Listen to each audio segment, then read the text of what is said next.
Baik, assalamualaikum warahmatullahi wabarakatuh. Waalaikumsalam warahmatullahi wabarakatuh. Selamat sore teman-teman semua. Di sini kami dari kelompok 4 kelas M1 akan memaparkan mengenai hukum pengelolaan sumber daya ikan. Di sini kami mengambil topik Undang-Undang Nomor 45 Tahun 2009 tentang perikanan. Dengan anggota kelompok, Perkenalkan, saya Veles dengan akhiran 029. saya Biogito Aldiansyah dengan akhiran 013. Saya Tanaya Citra Damayati dengan akhiran 017. Saya Nauralia dengan akhiran 008. Saya Mela Fatihah dengan akhiran 009. Saya Beta dengan akhiran 028. Saya Lady Doronsa dengan akhiran 032. Oke, baik. Berikut ini adalah latar belakang. Yang pertama itu Undang-Undang Nomor 45 Tahun 2009 itu berawal dari perubahan dari Undang-Undang Nomor 31 Tahun 2004 yang membahas tentang pengelolaan sumber daya ikan dan juga terkait tentang zona ekonomi eksklusif dan laut lepas dengan tujuan utama untuk sebesar-besarnya kemakmuran rakyat sesuai amanat pasal 3 ayat 3 UUD 1945. Perubahan yang diatur dalam Undang-Undang Nomor 45 Tahun 2009 itu salah satunya yaitu penegasan definisi, kedua penguatan perizinan, ketiga pengawasan dan penegakan hukum, keempat pelestarian sumber daya ikan, kelima pelindungan nelayan kecil, dan juga penguatan peran negara yang memiliki tujuan yaitu sumber daya ikan yang berkelanjutan dan juga mensejahterakan rakyat. Selanjutnya di sini adalah ruang lingkup dan juga sumber daya yang diatur dalam undang-undang tersebut. Yang mana undang-undang ini sesuai dalam pasal 3 sumber daya yang diatur yaitu sumber daya perikanan, yang mana disebutkan dalam pasal 3 poin I bahwa tujuan dari pengelolaan perikanan adalah untuk menjamin kelestarian sumber daya ikan, lahan pembudidayaan ikan, dan juga tata ruang.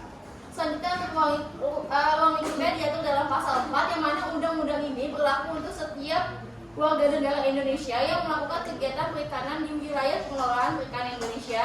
Setiap kapal perikanan berbendera Indonesia dan juga kapal perikanan berbendera asing yang melakukan kegiatan perikanan di wilayah perikanan Indonesia. Lalu selanjutnya adalah setiap kapal perikanan berbendera Indonesia yang melakukan penangkapan ikan di luar wilayah penangkapan Indonesia. Lalu yang terakhir itu adalah setiap kapal perikanan berbendera Indonesia yang melakukan penangkapan ikan dalam bentuk kerjasama dengan pihak asing.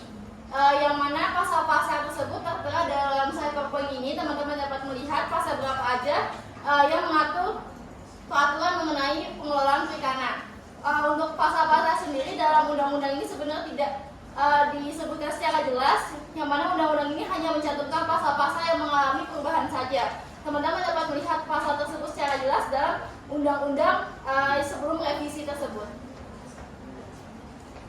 Selanjutnya ada pengelolaan dan pemanfaatan. Di sini dasar hukumnya yaitu di pasal 7A sampai 7E Undang-Undang Nomor 45 Tahun 2009. Di sini ada beberapa topik, yaitu yang pertama adalah kebijakan pengelolaan di pasal 7A dan 7B dengan intinya adalah Menteri menetapkan kebijakan berdasarkan prinsip berkelanjutan yang meliputi penetapan kuota tangkapan, jenis ikan yang dilindungi, musim dan wilayah penangkapan, jenis dan ukuran alat tangkap, dan penetapan zona konservasi berbasis kajian ilmiah dan kearifan lokal.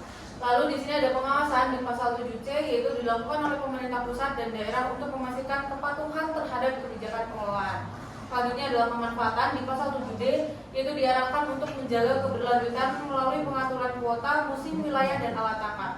Lalu ada restorasi di pasal 7E, yaitu upaya pemulihan populasi ikan dilakukan dengan penambahan benih, perlindungan habitat, pembatasan tangkapan, dan dukungan kegiatan konservasi.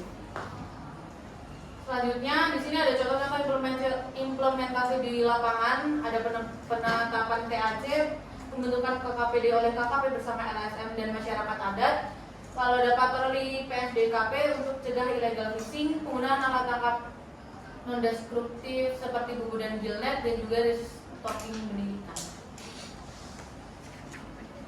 Baik, selanjutnya ada jenis pelanggaran ancaman dan juga sanksi. Kalau jenis pelanggaran, salah satunya adalah menggunakan alat penangkapan ikan yang tidak sesuai dengan persyaratan atau standar yang ditetapkan, dengan ancaman sanksi yaitu penjara paling lama 5 tahun dan denda paling banyak yaitu sekitar 22 M dengan pasal 85 dan ayat 1. Contoh nyatanya yaitu kapal tersebut pada first, Kementerian Kelautan dan Perikanan terdapat kapal yang tidak menggunakan paddle propeller device dan tidak menggunakan berat serta mata jarinya lebih kecil dari ketentuan yang seharusnya lebih dari 2 inci namun ditemukan hanya 1,5 inci. Dan jenis pelanggaran selanjutnya yaitu menggunakan bahan kimia, bahan biologis, bahan peledak yang dapat merugikan dan atau membahayakan kelestarian dengan ancaman sanksi yaitu paling lama penjara 6 tahun dan juga denda paling banyak yaitu 1,2 M dengan pasal 84 ayat 1. Salah satu contohnya yaitu selain tahu kayak itu juga mengamankan 4 orang terduga pelaku yang diamankan antara lain seperti yang perkara dengan barang bukti berupa 1 unit kapal tanpa nama, 1 unit mesin kapal 24 PK, 1 unit kompresor, 1 gulung selang kompresor 30 meter, 2 unit gulre atau serpikan, 2 botol bahan peledak, 1 gulung tabung warna hitam merah, 1 pasang fins, 1 unit masker selam dan 2 botol bahan peledak yang diakui oleh pelaku. Next. Jenis pelanggaran yang ketiga yaitu kapal penangkapan ikan berbendera asing melakukan penangkapan ikan di wilayah pengelolaan perikanan Republik Indonesia yang tidak memiliki CP dengan ancaman sanksi penjara paling lama yaitu 6 tahun dan denda paling banyak itu 20 M dengan pasal 93 ayat 2. Salah satu contohnya yaitu penyidik telah berkas dan mengumpulkan alat bukti yang dirangkum dalam berkas perkara. Terdapat pelaku yang melakukan penangkapan ikan di WPPN RI tanpa perizinan berusaha dan melakukan penangkapan ikan menggunakan alat tangkap terlarang yaitu perahu di Laut Nauru yang merupakan kapal ikan asal Tiongkok baru berbendera Rusia sekitar 872 km dan setelah dilanjutkan ke pengadilan negara belum diketahui apakah benar-benar diterapkan ancaman dari sanksi tersebut terhadap pelaku-pelaku yang telah melakukan kejahatan tersebut. Baik, di sini merupakan contoh dari beberapa rekap kasus pelanggaran aktivitas perikanan yang mana di sini dapat teman-teman lihat dari tahun 2018 hingga tahun 2023 itu puncak terjadi pelanggaran itu ada di tahun 2020 yang mana di situ terjadi 30 kasus dengan total pelaku atau orang yang melakukan kegiatan pelanggaran tersebut sebanyak 106 orang, yang mana wilayah tersebut tersebar di berbagai wilayah pulau di Indonesia. Selanjutnya di sini teman-teman dapat lihat di sini banyak sekali kapal-kapal yang ditenggelamkan, yang mana di sini bisa disebut kapal ilegal. Di sini paling banyak terdapat di Indonesia pada tahun dengan total 252 kapal pada tahun 2023. Oke, selanjutnya merupakan sistem pengawasan yang dimana sistem pengawasan pada undang-undang ini itu diperbarui. Yang diperbarui itu ada pasal 66 itu dipecah menjadi 3 lagi, ada pasal 66, 4, ada 66, 66A, 66B, 66C dan juga pasal 69. Yang dimana pada pasal 66 dan 66A itu pengawasan perikanan yang dimana pengawasan itu dilakukan oleh PNS di bidang perikanan. Lalu tugas utamanya itu untuk memastikan pelaksanaan peraturan perundang-undangan perikanan. Lalu untuk ruang lingkup pengawasannya itu di penangkapan ikan, lalu ada pembudidayaan ikan, pengelolaan, lalu untuk hasil perikanan dan konservasi penyebaran. Untuk pasal 66B-nya itu 66B dan 66C itu merupakan wilayah dan wewenang pengawasan perikanan. Itu tuh untuk lokasi tugasnya itu di wilayah pengelolaan perikanan, kapal, pelabuhan, terus satuan kegiatan, area pembenihan dan budidaya untuk pengelolaan dan kawasan konservasi. Nah untuk wewenangnya itu memeriksa tempat atau dokumen usaha, alat kapal, terus pengambilan sampel, lalu tahan kapal, lalu meminta keterangan dan juga tindakan lain yang diperlukan.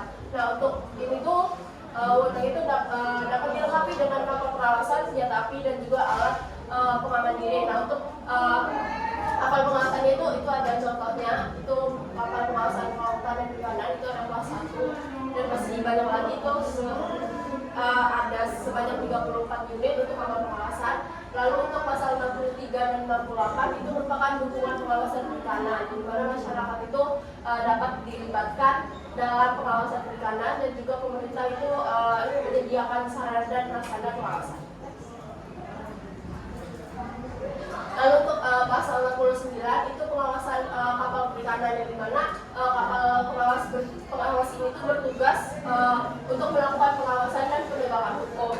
Ini tuh dapat dilengkapi dengan senjata api tadi, lalu berwenang menghentikan, memeriksa, membawa dan menahan kapal yang diduga melanggar, dan juga kapal asing yang terbukti melanggar itu dapat dibakar atau ditenggelamkan. Nah, untuk pasal 70-nya itu pengaturan lanjutan pengawasan perikanan.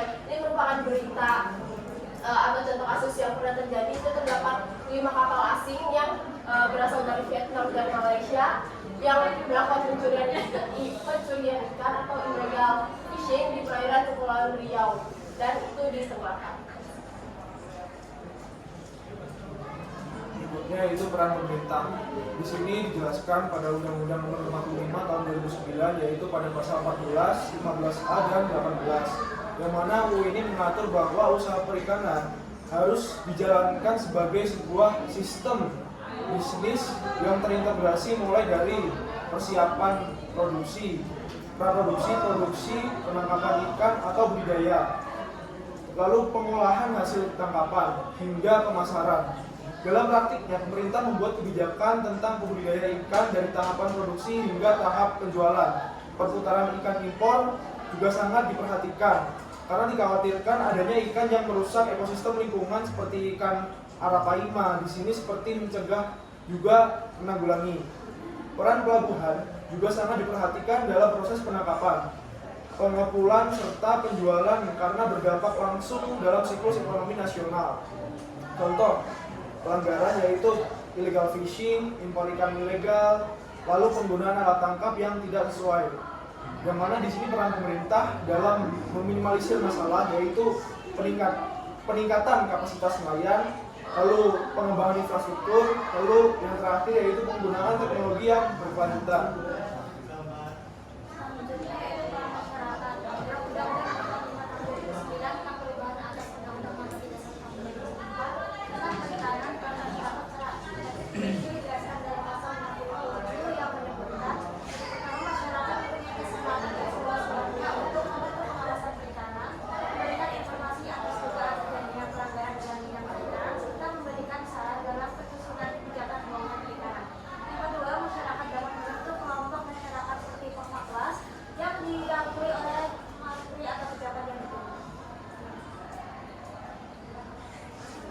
Selanjutnya di sini adalah pendapat pro dan juga kontra dari masyarakat dengan diberlakukannya undang-undang tersebut. Yang mana seperti yang teman-teman tahu, penetapan undang-undang itu pastinya menimbulkan banyak sekali kontra dari masyarakat. Seperti salah satu contohnya di sini ada kurang lebih 5 isu yang menjadi perdebatan di kalangan masyarakat. Yang pertama itu adalah penegakan hukum illegal fishing, yang mana banyak masyarakat yang setuju dengan diberlakukannya isu tersebut karena banyak nelayan yang mendukung kebijakan tegas agar hasil tangkapan nelayan lokal dapat meningkat. Tetapi di satu sisi ada juga nelayan yang kurang sepakat karena ada pendapat yang mengusulkan bahwa kapal ilegal tersebut seharusnya dimanfaatkan saja untuk koperasi ataupun pendidikan, bukan langsung ditenggelamkan. Yang mana hal tersebut terdapat dalam pasal 69. Lalu selanjutnya adalah konservasi dan kawasan perairan. Di sini pendapat yang mendukung itu adalah banyak masyarakat yang mendukung kawasan konservasi untuk menjaga ekosistem dan juga hasil dari jangka panjang penangkapan ikan itu sendiri. Tetapi ada juga masyarakat yang kontra yang beranggapan bahwa nelayan tradisional ini khawatir akan akses ke wilayah tangkapannya yang dibatasi akibat adanya penetapan kawasan konservasi, yang mana hal tersebut diatur dalam pasal 7 dan juga pasal 14. Lalu isu selanjutnya adalah pembinaan dan fasilitas usaha kecil. Di sini ada masyarakat yang beranggapan bahwa pemerintah berkewajiban membina dan memfasilitasi pelaku usaha kecil agar semakin berkembang. Tetapi di sini kondisi realita di lapangan, pembinaan dan fasilitas umum belum dilakukan secara merata, sehingga masyarakat belum bisa merasakan efeknya. Lalu isu selanjutnya adalah pengaturan dan juga perizinan usaha perikanan, yang mana pelaku usaha besar melaksa peraturan perizinan seperti SIUP, SIPI, SIKPI dapat memberikan kapasitas hukum dan juga kualitas dari penangkapan ikan mereka. Tetapi di sini nelayan atau pembudidaya kecil menilai proses perizinan rumit dan juga birokrasi sulit untuk dijangkau oleh nelayan kecil, yang mana hal tersebut diatur dalam pasal 1, pasal 25, pasal 25A, dan juga pasal 25B. Lalu isu yang terakhir ada perlindungan sumber daya ikan dan juga kelestarian lingkungan. Di sini banyak masyarakat yang mendukung kebijakan pembatasan alat tangkap dan juga konservasi alam demi keberlanjutan usaha nelayan. Tetapi di sini ada juga beberapa masyarakat atau nelayan kecil yang merasa aturan tangkapan tersebut dapat memberatkan dan mengancam mata pencaharian nelayan tradisional, yang mana pasal tersebut tertera dalam pasal 7, pasal 9 dan juga pasal 14. Berikut selanjutnya ada kesimpulan. Yang pertama, Undang-Undang Nomor 45 Tahun 2009 adalah perubahan atas Undang-Undang Nomor 31 Tahun 2004 tentang perikanan yang bertujuan memperkuat pengelolaan, perlindungan, dan penegakan hukum di sektor perikanan Indonesia. Lalu yang kedua, UIN itu menegaskan larangan kapal penangkapan ikan berbendera asing menangkap ikan di zona ekonomi eksklusif atau ZEE tanpa surat izin penangkapan ikan atau CITI dari pemerintah Indonesia. Lalu yang terakhir, Undang-Undang Nomor 45 Tahun 2009 telah diubah sebagian oleh Undang-Undang Nomor 11 Tahun 2020 tentang Cipta Kerja, namun masih menjadi dasar hukum utama pengelolaan perikanan di Indonesia. Baik, mungkin di sini kami mengutip salah satu quotes dari mantan anggota Komisi 4 DPR RI yang mana beliau mengatakan bahwa rajin makan ikan dapat memaksimalkan perkembangan otak anak-anak di bawah usia 2 tahun, usia remaja serta usia lanjut. Oke, itu saja presentasi dari kelompok kami yang dapat kami sampaikan. Kurang lebihnya dan jika ada kesalahan kata mohon dimaafkan. Wassalamualaikum warahmatullahi wabarakatuh. Waalaikumsalam.